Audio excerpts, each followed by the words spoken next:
want to do a quick update today on the former, on Terraform, because it's big news. Many of you out there are probably fans of the tool and know this already, but as you can see on my screen, Terraform is no longer in beta. Wow. It's been a long time coming. Exciting, really exciting news, but at the same time, I guess you could say it's a bit anticlimactic in a planned way, because there's no new features with Terraform 1.0. This is effectively, I think, I saw someone else saying, not .15.6 effectively. Yeah, it's not .15, but it's also the statement of reliability that you can expect going forward. So yeah, it gets into it quite quickly on that, specifically around state interoperability. HashiCorp's well aware that there's been a lot of pain customers have felt on this point. So yeah, in terms of the specifics, all the way back to .14, this is going to be cross-compatible now, which is great. If you can get your code up to that version, you'll be good for a while. And we'll get on to the maintenance periods. You see it down there in a minute. And in terms of querying the state file, it goes back even further. So that backporting, which is great, back to .12. So you can actually, still take advantage of your state files that go back even further. It's just giving you some breathing space, really. It's probably already been in a roller coaster. Certainly, we're talking about folks that have been around like for .11 and previous. Next up, talking about upgrades. So there's been a lot of pain around this one as well. Very specific documentation, walking you through the steps, even for minor releases, upgrading for minor releases in some cases. And yeah, a lot of that recently too has been leading up to this point, basically. Breaking changes and whatnot. Yeah, it's been a long road. I mentioned maintenance periods, so now you can kind of get off the upgrade train a little bit.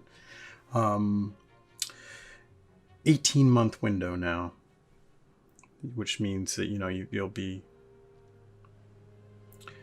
the pace can be a little intense.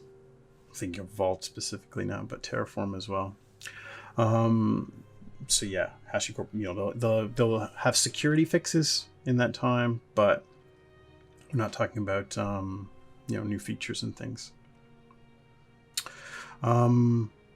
We've got plugin end of life here. Let's skip over that, really. Yeah, so I guess those are the main kind of highlights. It's just,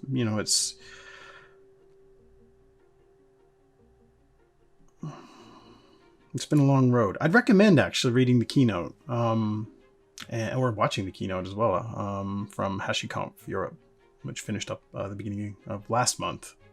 Yeah, it's July the 1st now. As you might be able to see on my desktop. Happy Canada Day, by the way. Somerford's in the UK, but I'm an expat. But yeah, I'd recommend it for sure. Mitchell goes through the long history. Back to 2011. So, yeah, it's they had a bunch of milestones that they wanted to hit. And you can find other videos that talk about that as well. I'm not going to go into too much detail on that. And now they feel like they're there. So, yeah, it's an exciting time to be working with Terraform for sure. And yeah, we'll see where they go with 1.1 new features. I haven't really looked into this a lot yet, but one thing that I did become aware of, just to tease this, is work that they're doing around adding existing resources, so importing existing resources into your current state file, into what Terraform is currently managing. It's a really messy process right now. I know I've talked to clients that have had a lot of headaches around that, and as I keep banging on, HashiCorp is listening. and so there was a lot of in what we like to call in the industry scaffolding around this, where it's people were coming up with their own solutions. There's some really impressive stuff out there, like Terraformer, for example, for generating the code that needs to go along with whatever you're importing into your state file, because that's all the Terraform import command is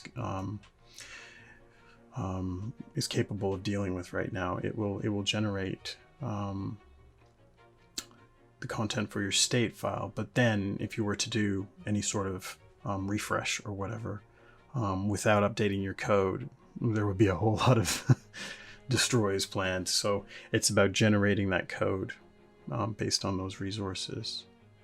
Wow, that's a long intro to Terraform add. Something they're planning for 1.1. So being able to generate code based on state files that you're pointing to. So state files that you've created as part of your import. Hopefully making that a bit easier. But yeah, I'm sure that's just one of many things that they've got in the cards. I know I'm looking forward to it. And yeah, check back here. Like I say, we're trying to do this every 6 weeks. I wanted to make this short one because it's summer holidays for many of you. And yeah, we'll get back into the swing of things in a month or so. Take care.